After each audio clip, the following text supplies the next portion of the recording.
সবার উদ্দেশ্যে শুধু আমি এইটুকুই বলবো, দল কিন্তু একটি নির্দেশনা দিয়েছে, আমরা আমাদের প্রত্যেকের এলাকায় আমরা যেন আমাদের ভাই হিন্দু সম্প্রদায়ের ভাইদেরকে তাদের পূজায় সহযোগিতা করি।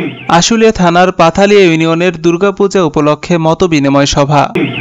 এটা আমার বক্তব্য না, তারেক রহমানের বক্তব্য, আপনারা শুনছেন না? উৎসবমুখর পরিবেশে শারদীয় দুর্গাপূজা উদযাপন উপলক্ষে সাভার উপজেলার পাথালিয়া ইউনিয়ন বিএনপির আয়োজনে মতবিনিময় সভা অনুষ্ঠিত হয়েছে। মঙ্গলবার বিকেলে এ সভা অনুষ্ঠিত হয়। এই সময় আব্দুস সোবহানের সভাপতিত্বে এবং আমিনুল ইসলামের সঞ্চালনায় প্রধান অতিথি হিসেবে উপস্থিত ছিলেন ঢাকা ১৯ আসনের সাবেক সংসদ সদস্য ডক্টর দেওয়ান সালাউদ্দিন বাবু।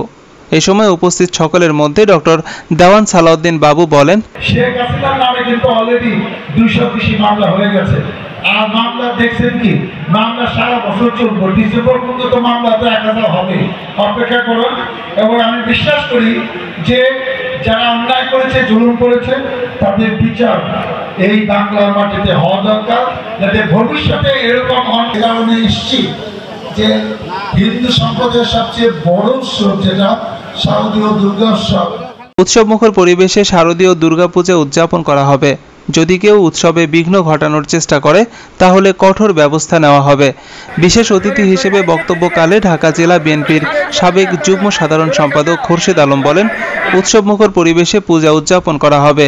জরুরি নম্বরগুলো লিখে দৃশ্যমান স্থানে টাঙ্গাতে হবে, যাতে করে কোনো দুর্ঘটনা ঘটলে সহজেই ফোন দেওয়া যায়।